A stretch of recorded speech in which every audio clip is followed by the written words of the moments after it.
And good evening from Link NKY World Headquarters in downtown Covington. I am Michael Monks, the Chief Content Officer at Link NKY, and this is the Frankfort Link. As always, I'm joined by Link NKY politics and government reporter Mark Payne, who is at the 1NKY House in Frankfort, where he is reporting for the duration of the 2022 Kentucky General Assembly session. Mark Payne, always good to see you. Thanks for having me, Michael. We're also joined this evening by the Kentucky State Director of Planned Parenthood Alliance Advocates, Tamarra Wieder. We're going to be talking about reproductive rights and legislation related to that coming up. Tamarra, thank you for being with us this evening. I also want to let you know, if you're watching, we're up against a pretty important basketball game. I think tip-off is about to happen any moment now for the Kentucky Wildcats in the opening round of the NCAA tournament. So we appreciate you taking your eyeballs away from basketball to connect with lawmakers and legislation in Frankfort that could impact you and your loved ones. It's okay to take an hour off from this long weekend of basketball to talk about some important issues. A little later in our program, we'll be joined by State Senator John Schickel, the Republican of Union, to talk about legislation, and NKU Associate Professor of Political Science, Dr. Ryan Salzman, also a Bellevue City Councilman, who will help provide some context for some of the legislation that's going on in Frankfort. Before we get to the reproductive rights issue, we'll start with Mark Payne for a broad overview of what's gone down so far this week in Frankfort. Mark, as always, a very busy week. And those who watch this show regularly know that we bring up cannabis-related issues every single time to see where our lawmakers stand on recreational or medical cannabis. I think there was some movement just moments ago on medical cannabis. Am I right about that? Yes, you are, Michael. House Bill 136, which is a medical cannabis bill, passed the House today with much debate. It is a bill, again, that would focus on medical cannabis. It's a little bit different than other cannabis legislation that's been introduced this session, such as a bill by Representative Rachel Roberts in Newport, which would also be recreational. This bill, it passed in the House last year. It died in the Senate. And so one of the key pieces is Senator Whitney Westerfield in the Senate, who has signaled this session that he would vote to pass the bill. So now that it's passed the House, it heads to the Senate. But when I talked to Representative Rachel Roberts earlier this week, she mentioned that it's a very bare bones bill.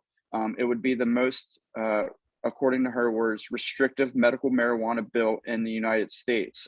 It wouldn't even allow a user to smoke the flower, for example. You would have to, similar to other medical marijuana bills, you would have to be a card carrying cannabis person. And so you would have to get this proved. There are like 5 or 6 conditions where you would get approved to carry this card. It would be, any form of cancer, regardless of the stage, chronic pain, epilepsy, or some other type of seizure disorder, multiple sclerosis, or nausea. Representative Roberts did add a 4th amendment today that would also add PTSD to that bill. So yeah, it passed the House, and we will see what happens when it heads to the Senate. And this is House Bill 136, the medical marijuana legislation. This is progress for Kentucky as it relates to access to cannabis, but it does sound like one of the more restrictive opportunities for people to get access to it. I'm looking at a screenshot of the vote tally from Frankfort today and the lawmakers who cast their votes one way or the other. It did pass 59-34 in the state house. And I'll very quickly give you a rundown of how Northern Kentucky lawmakers voted. Kim Banta, Republican of Fort Mitchell, voted yes on this legislation related to medical marijuana. Joe Fisher, Republican of Fort Thomas, voted no on the legislation. Representative Adam Koenig did not cast a vote on this legislation. Savannah Maddox, Republican of Dry Ridge, voted yes. Republican Representative Ed Massey of Hebron did not vote on this legislation. Who am I missing? Kim Moser should be next. A no vote. Republican of Taylor Mill, Kim Moser, a no vote on this piece of legislation. Rachel Roberts, Democrat of Newport, voted yes. Sal Santoro, Republican of Florence, voted no on the medical marijuana legislation. And Democrat Buddy Wheatley of Covington voted yes. That's what I see in a screenshot of the vote tally from Courier Journal reporter Joe Sonka. Mark, can you expand at all on how I just characterized that legislation, that it is progress for those who want to see expanded access to cannabis for medical use at the least, but it does appear to be among the most restrictive in the nation? Yeah, it would be progress in Kentucky for sure. It's very unlikely that Kentucky's going to see any type of recreational marijuana legislation soon, especially with a supermajority conservative makeup in the legislature. It is interesting to point out that Representative Kim Banta did flip her vote from last year. She voted no on the legislation, and then earlier this week in committee, Representative Moser said, "I want cannabis products to be dispensed and dosed, and to really understand the qualifying medical conditions that it can help with. We need to know what the drug interactions are. I think research will allow for the study of cannabis or CBD to really fully understand the differences." So that kind of explains, I think, a little bit of her process or her thought process as far as her no vote. But getting back to your question, Michael, about progress on cannabis in Kentucky, it's still going to be tough for this bill to pass the Senate. I think, despite Senator Whitney Westerfield saying that he would vote yes on it, it's still going to have a tough debate in the Senate. So we'll see. It would be progress. It's restrictive, but it's one step. And you are watching the Frankfort Link Live, the way we connect you to lawmakers and legislation moving through the state capitol. That's Mark Payne, Lincoln KY politics and government reporter, and I'm Michael Monks at our office in downtown Covington, a very loud downtown Covington this evening. It's been loud all day as revelers celebrate St. Patrick's Day. We happen to be next to a bar, so we can hear some of the music, and we hear the pedal wagon going by and various loud motorcycles. So a very festive day on top of the NCAA tournament kicking off. We know that tip-off is just about to happen for the Kentucky Wildcats in their opening round game. We're going to be talking today about more legislation with Mark Payne just ahead. We know that Senator Chris McDaniel has introduced a piece of legislation to help resettle Ukrainian refugees in Kentucky. So we will talk about that. And we'll also talk about whether the end of the COVID state of emergency, if that were to be declared by the state legislature, how that might impact SNAP or food stamp benefits. And we'll get back to that momentarily when we're also joined by State Senator John Schickel and NKU Associate Professor of Political Science, Dr. Ryan Salzman.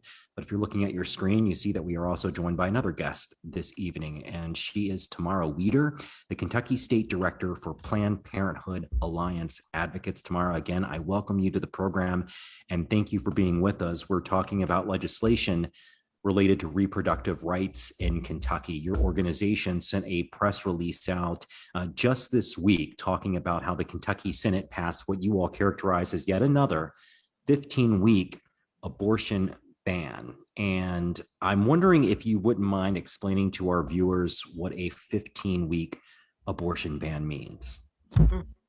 So that's Senate Bill 321, and that bill has set a gestational age of 15 weeks where you can no longer get an abortion in Kentucky, and there are no exemptions. There are no exemptions for rape, for incest, for fetal anomaly.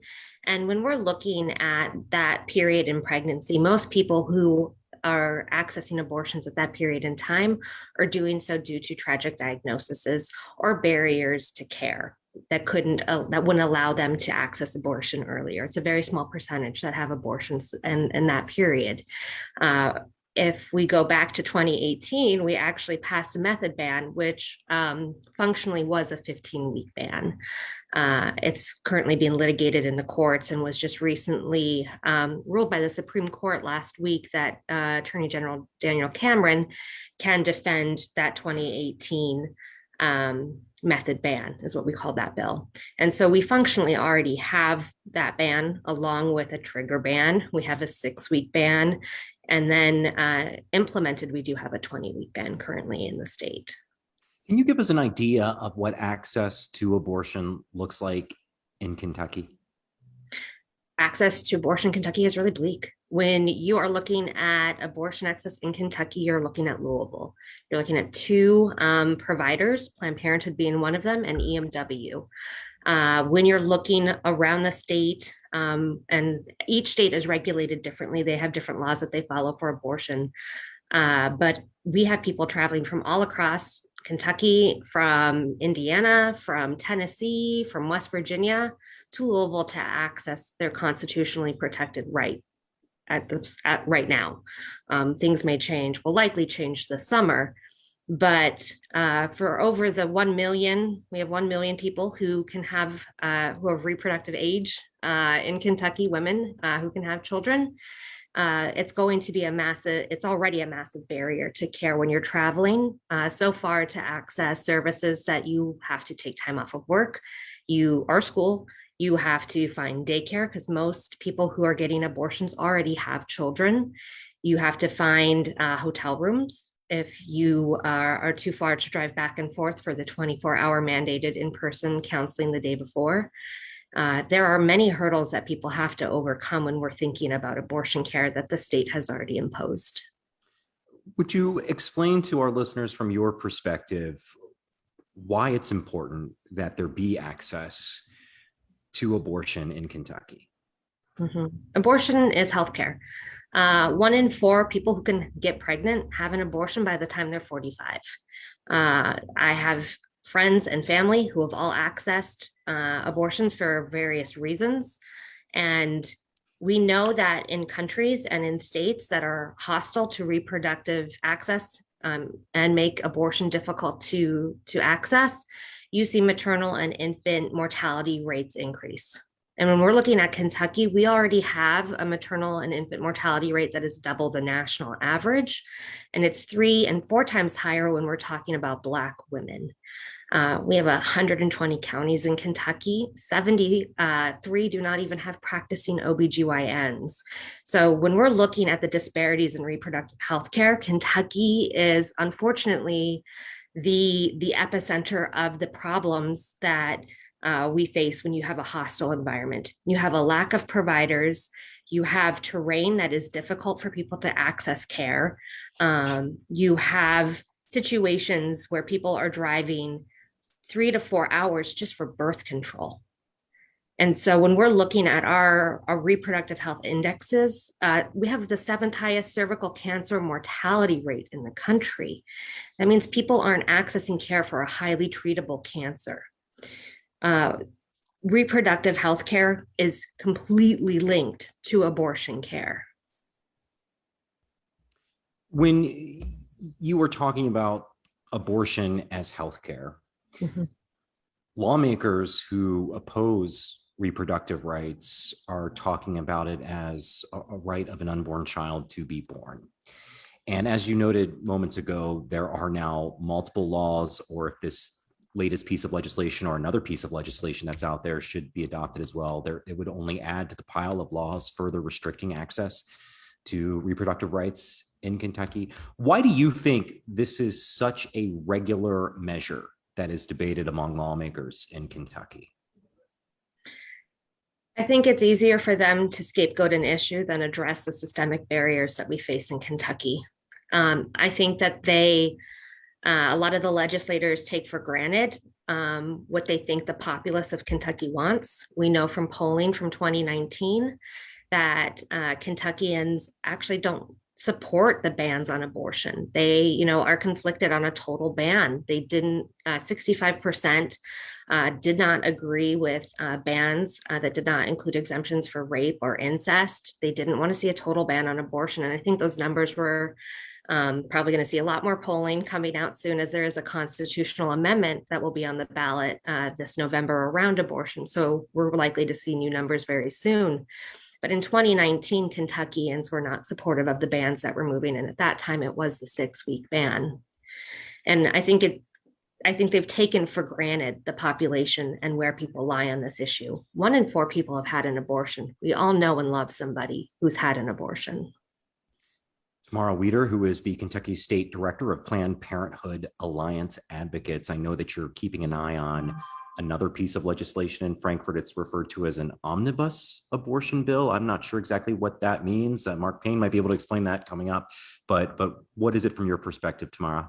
Mm-hmm. It is a mashup of several pieces of legislation into one big bill, 64 pages long. It's from bills that we've seen filed in the previous years that haven't moved, and some new ones as well. But this bill is one of the most atrocious we've actually seen in Kentucky. And if it passes as it did, as in its form from the House, it's now in the Senate. If it's not changed, will ban abortion in Kentucky immediately. Quick question. Federally, it seems that Roe v. Wade, back in the early 1970s, was supposed to guarantee national access to abortion. How are these state level pieces of legislation able to move the way that they have? Well, they're moving and they're not moving. So many of them are in litigation, but we do have Dobbs v. Jackson, which is at the Supreme Court, was heard in December, and we expect a ruling in June. It's from a 15-week ban out of Mississippi. We do expect this to take away the protections that Roe enshrined. So we've seen states, I've been in my role for 7 years, and the whole time I've been in this role, we've had 15, 16, 17 cases that went up throughout the years that were waiting in line for the Supreme Court. The long game with the courts and the justices, it's playing out right now. It's the most pivotal moment as we go into the summer. But they are lining up all these bills now. Kentucky passed a trigger law back in 2019 so that if Roe v. Wade is changed in whole or in part, whatever comes out of the Supreme Court will be law of the land immediately in Kentucky. But we have lots of other bills too in preparation for whatever may come out of the Dobbs v. Jackson ruling. But most of our bills that have passed in the last 6 years are in litigation or, enjoined pending Supreme Court rulings. Additionally, this 15-week ban, Senate Bill 321, would not go into effect until a ruling from Mississippi comes out. So it is a long game that the anti-abortion extremists have been playing at waiting for this moment to have Roe v. Wade overturned. And we do expect there to be a reversal of Roe v. Wade this summer. And so you do see states like Kentucky, Tennessee, Ohio, Indiana, West Virginia, all of them are getting ready to make sure that there is no access in their states. And we do expect 36 million people across the United States will not have access in their home state to abortion. It's tomorrow. When I listen, no, go ahead, Mark. Yeah. I was just going to ask, when I listened to the testimony on the omnibus abortion bill in the House Veterans, Military Affairs, and Public Protection Committee. And there were two parts of that I was curious about tomorrow. The first one was the two medicines that are used, or the two chemicals that are used for at-home abortions. And then the other part of it was medical providers would be put on a list in Kentucky. Do you want to talk a little bit about those two things? Yeah, so I think something that's really concerning, there's many pieces of that bill that's concerning. There will be, as it was written, I know that there are some changes happening, I believe, in the Senate right now, but as it was written in the House, the Kentucky Board of Pharmacy would regulate a complaint portal that anybody was anonymous could complain about abortion providers, those specifically who provided medication abortion. Those providers' names would be listed and other identifiable information about them on a government-run website for anonymous complaints that the Kentucky Board of Pharmacy would have to respond to each and every complaint. This is really troubling to those of us who know that abortion providers are one of the most targeted, harassed, and threatened providers in the United States.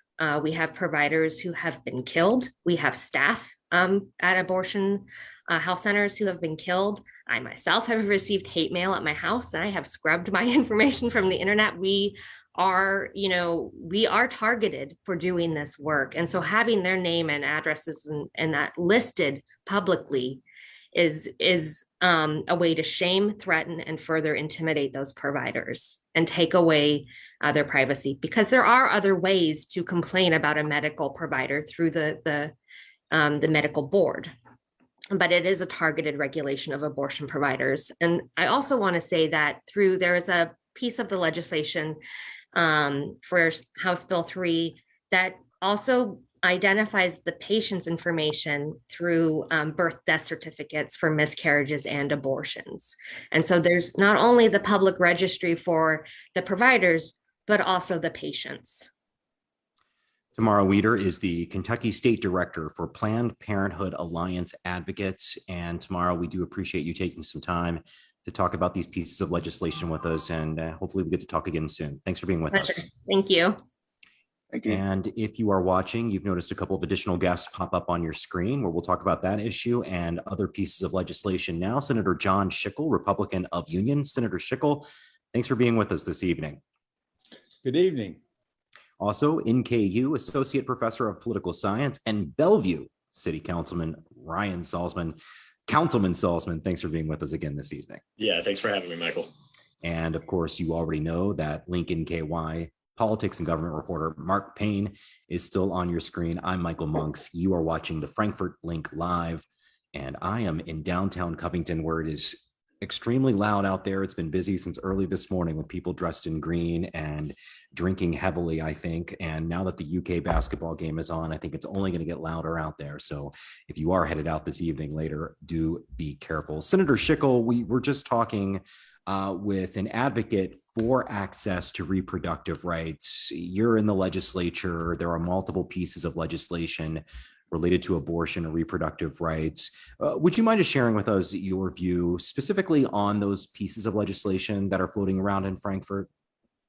I'd be glad to. As you know, in Frankfort, both in the House and the Senate, the Republican Party enjoys a supermajority, and life issues or pro-life issues are a priority of our party. And it seems almost every session we do one or two of them. They are very, I know our caucus feels very strongly about them, and they're just very popular in the caucus. I guess just to be clear, would you prefer to see an outright ban on access to abortion? I would, yes, I would. I hope and pray for the day when a court case is turned over that allows this. I believe that life begins at conception, and that the most important thing we can do is protect human life. One of the issues that Tamarra of Planned Parenthood Alliance Advocates stated was that she characterizes reproductive rights and access to abortion as healthcare. And when asked about why and as you just noted, there are pieces of legislation related to abortion pretty frequently in the Kentucky General Assembly, I asked her why she thinks that is. And she said it's because legislators don't want to look at some of the systemic underlying issues that face women's health and perhaps health in general. Is there any discussion among your caucus to address some of the issues that might lead women to feel as though they need to seek an abortion? There is, Michael. I think it's really a basic difference in philosophy. We have women in leadership in our caucus, and I know they have women in leadership in the Senate, in the House, and really the most fervent leaders on the pro-life movement in our caucus are women. And even right here in where I'm from, Boone County, the president of the state pro-life association is from Boone County, my good friend Dia Wushner. So it's by and large this movement, the leaders are women, and part of that I think is politics. The party does like to put them up front because I think they think it has more credibility. And I think that's probably true.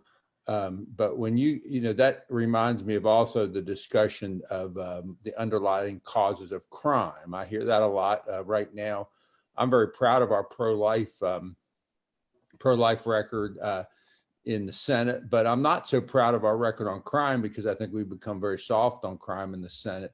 But that is something that, a lot of folks feel the same way about crime, is that there's underlying causes to crime, instead of focusing on prosecuting and punishing people who commit crimes, that we need to focus on those underlying causes. So I think it's kind of the same philosophical argument, and I respect that. I don't often agree with it, but I do respect it. Dr. Ryan Salzman is an associate professor of political science at Northern Kentucky University.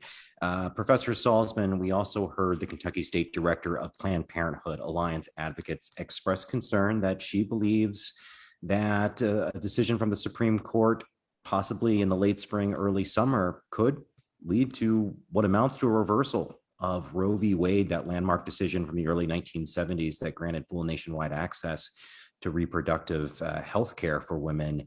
Is that something that political observers like you are also expecting?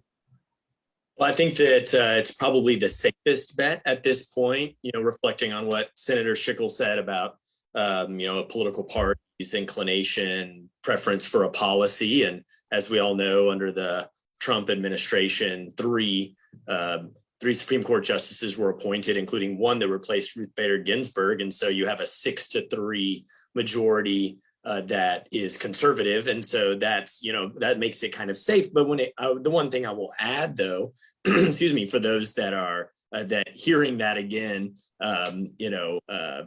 makes them sad or depressed, is that the way the courts rule can surprise us. And so while it's a safe bet that we may see Roe overturned, I would not be shocked if we saw it upheld, if not in its full form, then in some version, or likewise that the issue is punted just one more time. And that's because a ruling is made on a technical issue. There's some really interesting things between the Mississippi law and the Texas law and some of these others in terms of enforcement that could make the case turn. But that to happen, to go back to the first point, that tends to happen more when there's a 5-4 majority.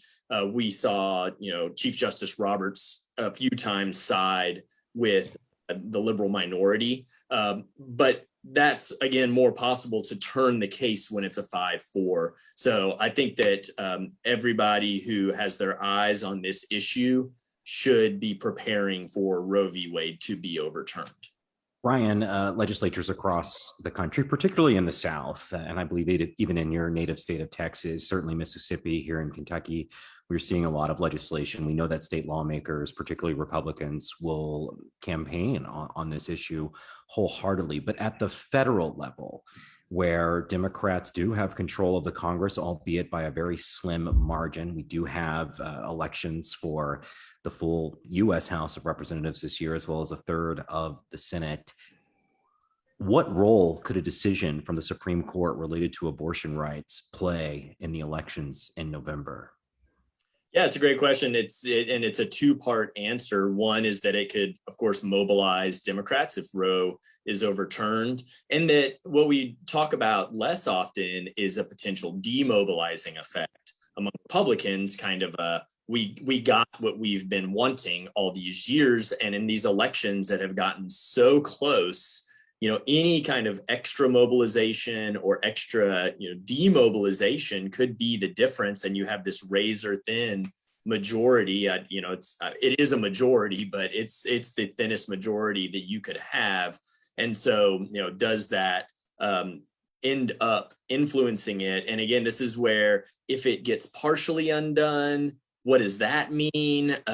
What steps then are taken in state legislatures? A lot of them have bills already poised so that if Roe is overturned, they immediately go into effect. And would that kind of reinforce either that mobilization or demobilization? And I think that it will, be a primary issue for Democrats, especially trying to mobilize to maintain control, because they could pass a law that would essentially codify Roe, would turn it into a federal policy of some kind. I don't see that happening with the margins. I don't see a Joe Manchin, for instance, being the deciding vote on a law that codifies Roe. But if they get just a few more than that 50-50 split, that could happen. And the abortion issue has been a major mobilizing issue on the Republican side, and we may see that pendulum swing, at least on this issue. At the risk of sounding foolish, can you still hear me right now?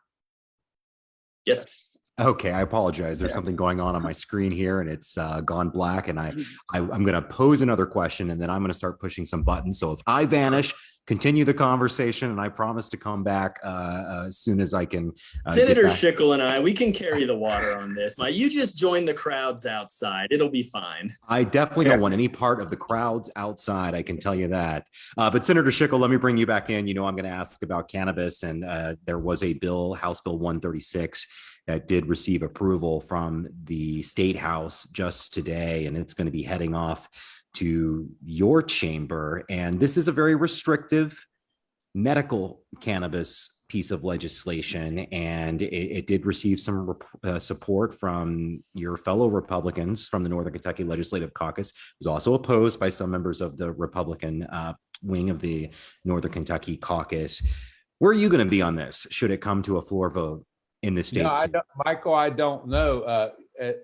I'm kind of, I think, known in Frankfort for always knowing how I'm going to vote and having pretty strong opinions about things. But this is one I'm very conflicted on, and I really don't know. I sense there's been a lot of change over the years, and I know I've changed a lot about it. I had a lunch. I tell this story. I had a lunch. This is, first of all, it's not a question if it's going to happen. It's just a question of when. Because when you see a movement every session gaining more grassroots, and you see people slowly switching, I've seen those kind of issues before, and it's not, this is going to happen. It may happen next year, the year after, but it's going to happen. Now, how I'm going to vote, I really don't know. I had lunch with a guy last year, and I tell this story. It's kind of an emotional story for me, but it really made an impression on me. The people that believe in this are so dedicated and so sincere. And this fellow had a brain tumor. He was a young man. He had a brain tumor, and we were sitting down in the cafeteria, and he had a bag, and he dumped out on the table all the prescriptions he was taking, and it was literally filled a bag of stuff that he was taking. He was a slight young man, probably maybe 30 years old or something. And he said the only thing that brought him comfort, from the nausea and side effects of all his treatments was marijuana.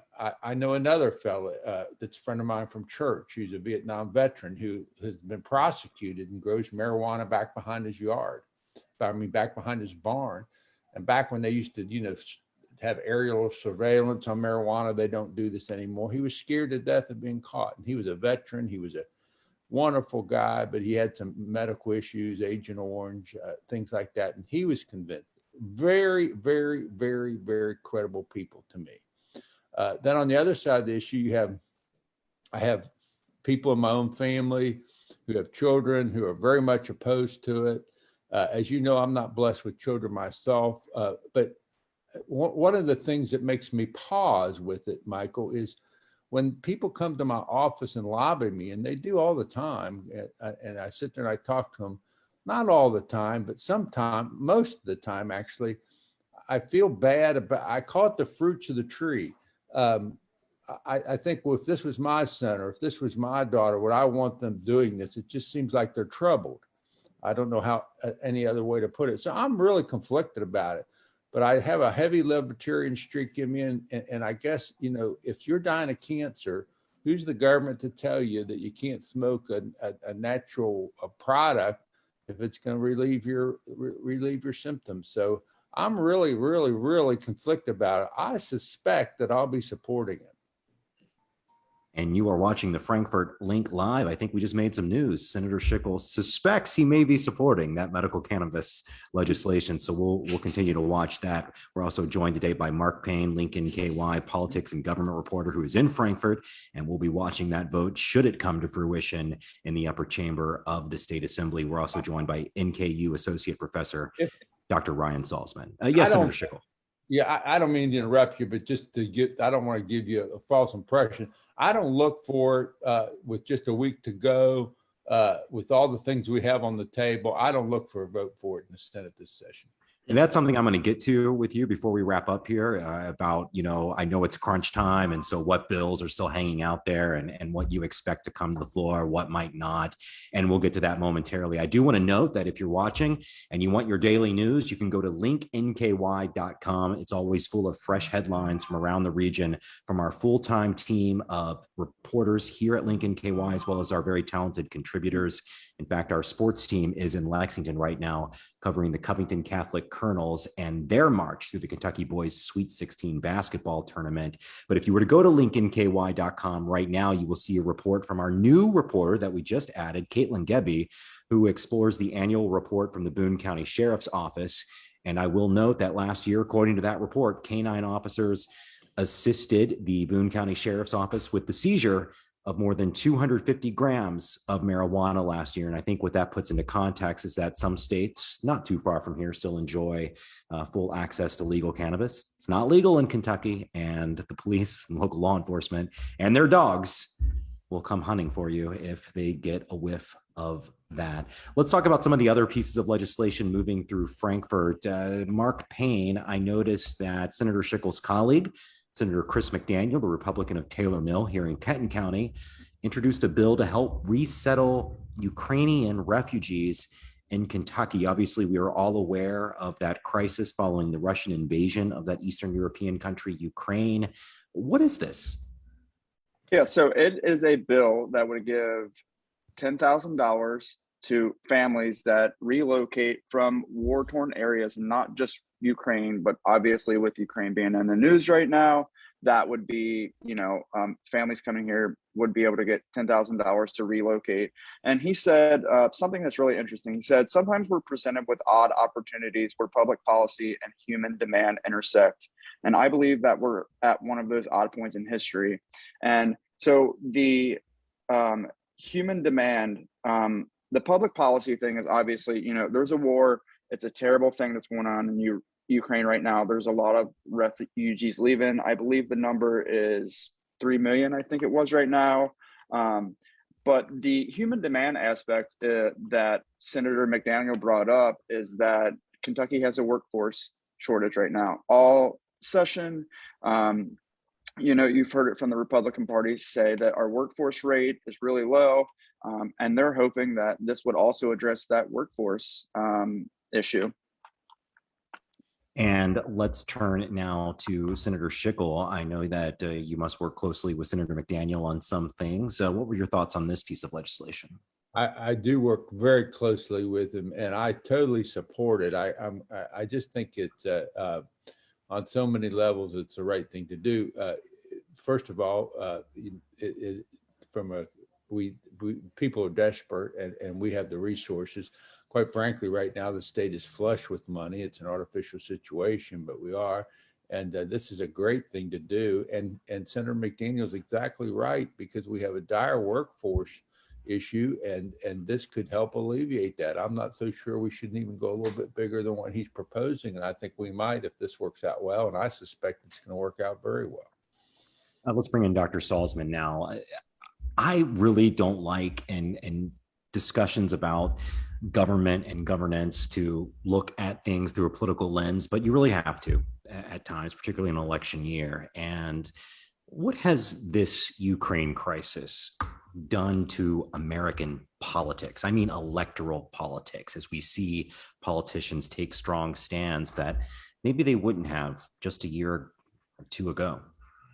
It's definitely been one of the more unifying current events in the last few years. And probably that's somewhat the nature of how it has been carried out, even though Russia has been aggressive against its neighbors, forever, but certainly over the last 10 years plus, the invasion of Georgia and then the invasion of Crimea in 2014. But that they did invade took a lot of people by surprise this time around. And so it felt like a very dramatic beginning. And it kind of is a reset button. I think for a lot of people, you can almost see it in the nature of news coverage itself.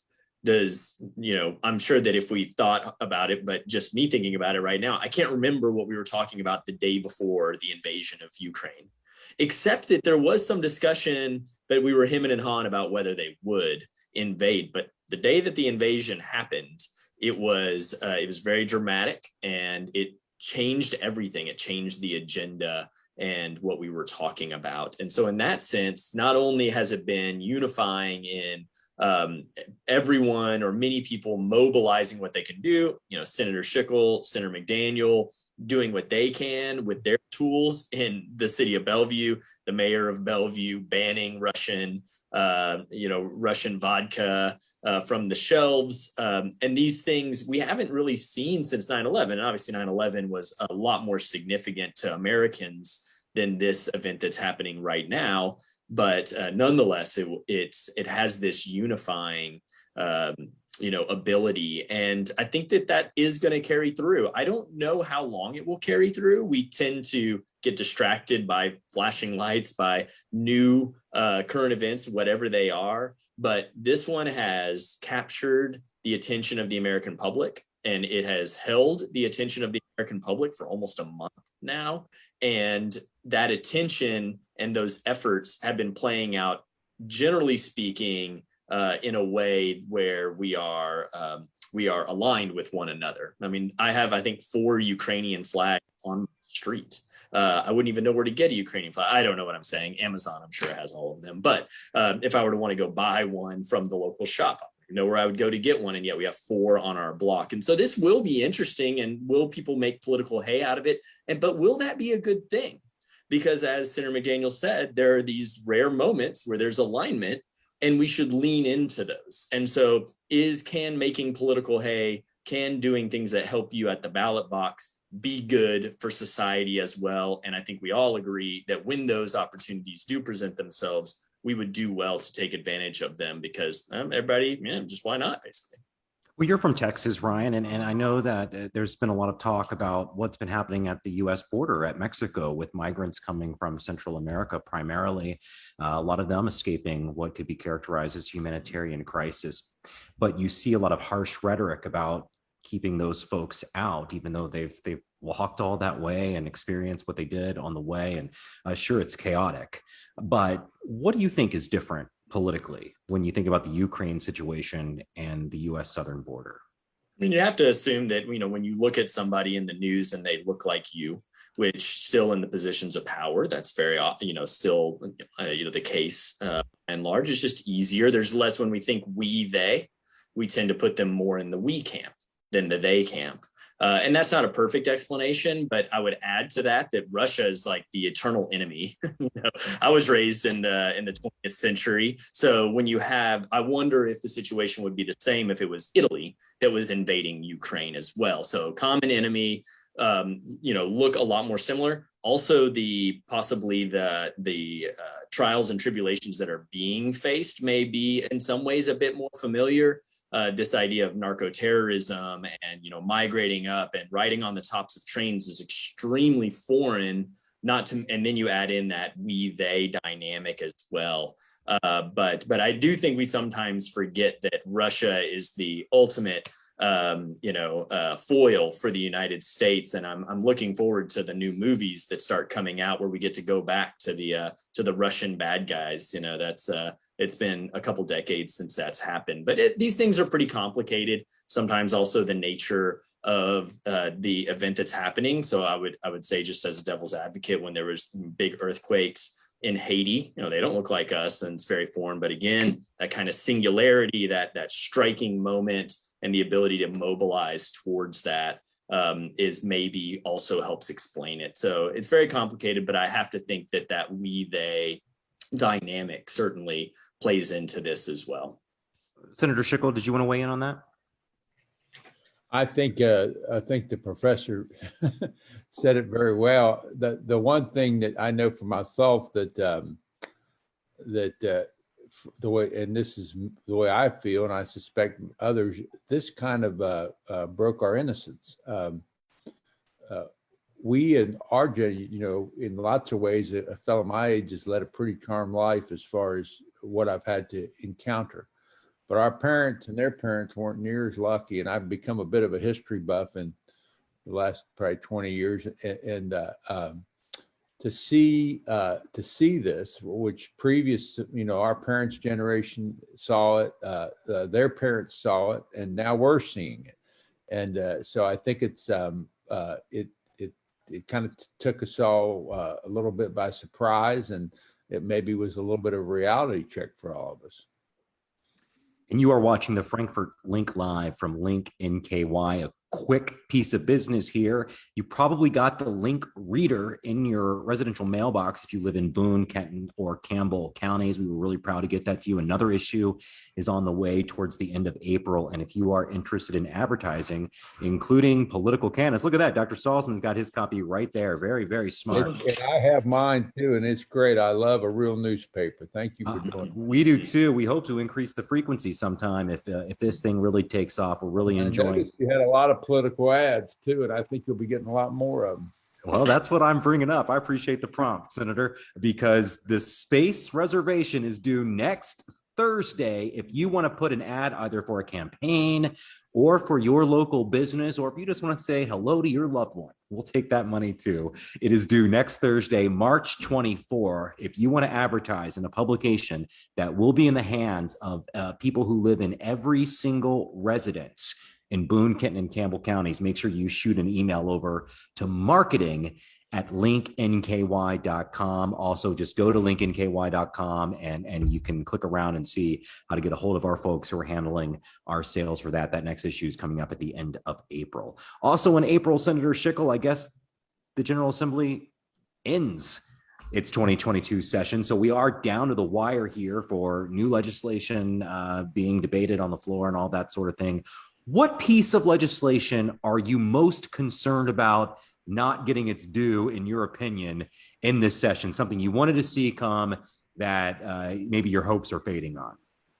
Well, thank you for asking that, because I do have, as I've told you a couple of times, I've been working for quite a few years on school governance issues. And I really think, especially now more than ever, they're on people's minds. But it's also very complicated, and it can get very, very controversial because there's a lot of vested interests involved in our schools. We spend more money on our schools, our public schools, than any other one thing. So it's important that we have a good school governance model, and we have a dysfunctional school governance model in Kentucky right now. I have a Senate Bill 1. I'm thankful leadership made it Senate Bill 1, and I've been working on this a long time, about 8 years, I'm hopeful that this session we got it through the Senate, but it's still in the House. They actually got a reading today, which is a good sign. But there's some very powerful interests in the House that don't like it. And what it does, Michael, it gives everyone in the county where the school is, in the school district, a say through their school board on how the schools are run. And so many folks don't know it, but in Kentucky, we have this thing called site-based councils. And we're the only place in the world that has those. No other states have them, but we have them. Happened 30 years ago, over 30 years ago with CARA. And it's a consortium of teachers and a minority of parents that really govern our schools, which kind of sounds kind of folksy and homey when you first say it. But the fact of the matter is people, grandparents, people with no children have virtually no say in what goes on in our schools, and our school board members and our superintendents, their hands are really tied. So what this does is give the things that you would think a superintendent would be able to do, like hire a principal or select curriculum. He's not able to do. And of course, the superintendent answers to the school board, and the school board answers to the public. And that's the way it should be. So we are hoping finally this year to make that a reality so that our school board members and our citizens will finally have a voice in our school system. I think that leads me to a prompt here because Link is currently asking for some feedback from the community to publish in our next issue. And while we frame the question in the form of a reference to cities, there are certainly a number of school districts in Northern Kentucky. And so we are asking the public right now, there are 36 incorporated cities across Boone, Kenton, and Campbell counties, though Boone County only has 3 of those cities. So really there's 33. Of course, Union is the best, it was recently rated the 8th best place in the nation. Can't dispute it. Finest city in Northern Kentucky, according to that survey, is Union, Kentucky, among the top 10 in the entire country to live in right now. So I think once you get Mount Zion Road fully fixed, you might move up a few more notches. So keep an eye on that project for us, won't you? But we do ask whether we have, whether it's a good thing or a bad thing that we have that many cities. And I think in the spirit of what you were just talking about, Senator, who's in charge, who has the voice here and there. I mean, when we think regionally, who has the voice? And Dr. Salzman, I know you're a city councilman too, and I apologize for putting you on the spot here. But what are your thoughts on that question? You represent a city that has about 7,000 people in it, and you do have an independent school district in that city. Your city maintains a police department. You share a fire department with neighboring Dayton. Your thoughts? Yeah, I think that our community, we're very fortunate that we cooperate a lot. And in essence, when we're thinking about institutional, development, that's really what you're wanting is efficiencies. And, I see both sides. I'm not from here, so I am not wedded to the idea. I think that my hometown of Temple, Texas, which has about 60,000 people in it, probably is geographically about the size of all of Northern Kentucky. And I went and had one school system. We didn't even have really parochial schools in the area either. I certainly enjoyed my upbringing and saw a lot of benefits there. One thing that I do really like about the smaller model of cities is that it allows, kind of easier access to your elected officials. But certainly there are projects that we will never be able to do in Bellevue based on the amount of money that we have coming into it. When we, love a Smale Park, we love, those are 10, 20, $30 million projects, and our entire budget is $6 million. And as the senator knows, for a lot of those, it's not $6 million. We have about, $35,000 to play with, and the rest of it is already spent and going out. And so, I would love to have that, but we're fortunate that things like libraries, a lot of stuff that runs through the county already is there. And I think that there could be more opportunities for that. And it always depends on what it looks like. Merging all of Campbell County is different than merging all of Northern Kentucky.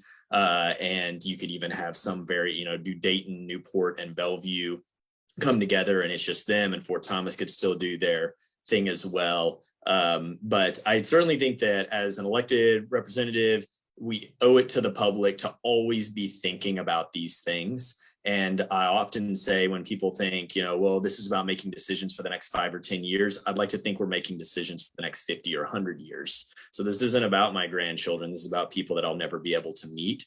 And those answers sometimes change on that. So have I hedged appropriately? I hope everybody's watching the UK game, right? You've turned into quite a politician, Dr. Salzman. We appreciate that. And somebody who knows politicians well now is Mark Payne, Lincoln KY politics and government reporter. He's got a lot of reporting up at lincolnky.com. Go there, click on the Kentucky tab, and you'll see all of his reporting from Frankfort, a story about the state Senate exploring the idea of a nuclear power plant in the Commonwealth. You'll read about the House passing a bill to allow students to earn dual credits in computer science.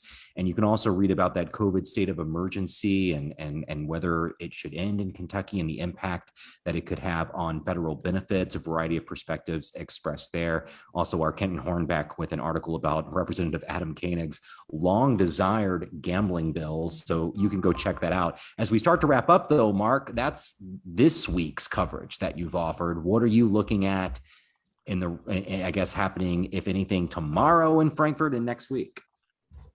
Well, I have, I'm going to lead into these things with questions for Senator Schickel.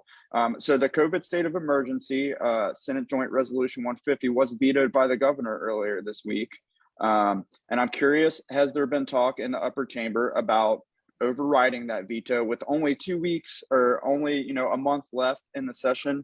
I'm really curious to see if the the legislature is going to do it. And then second, Senator Whitney Westerfield in the Senate who previously voted against House Bill 136, the medical marijuana bill, has said that he would vote for it this time around.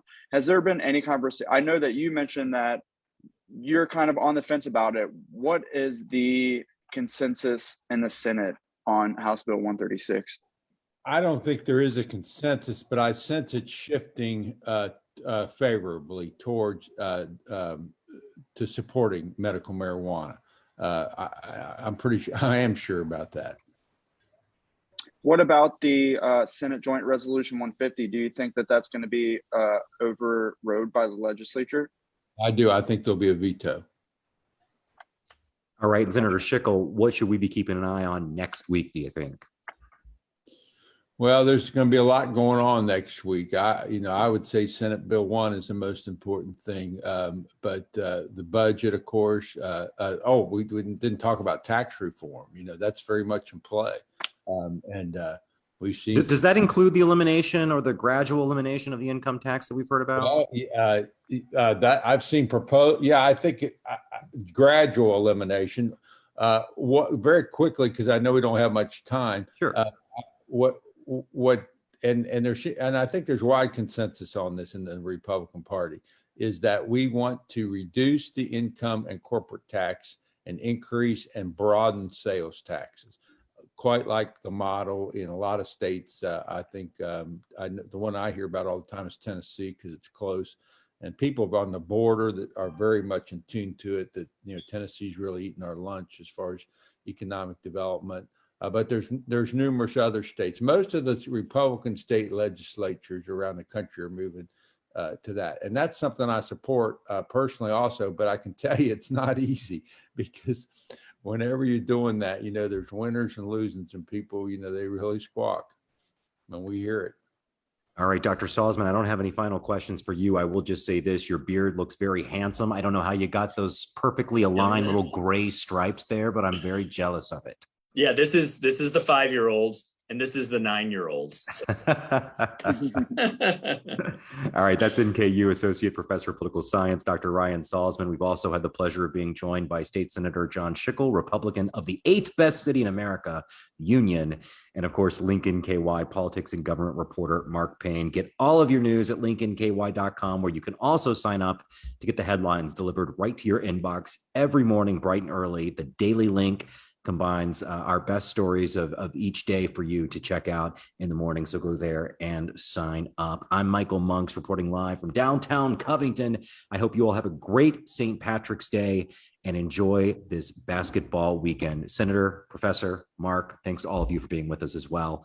And thanks to all of you for watching. We'll talk again soon. Thanks, Michael.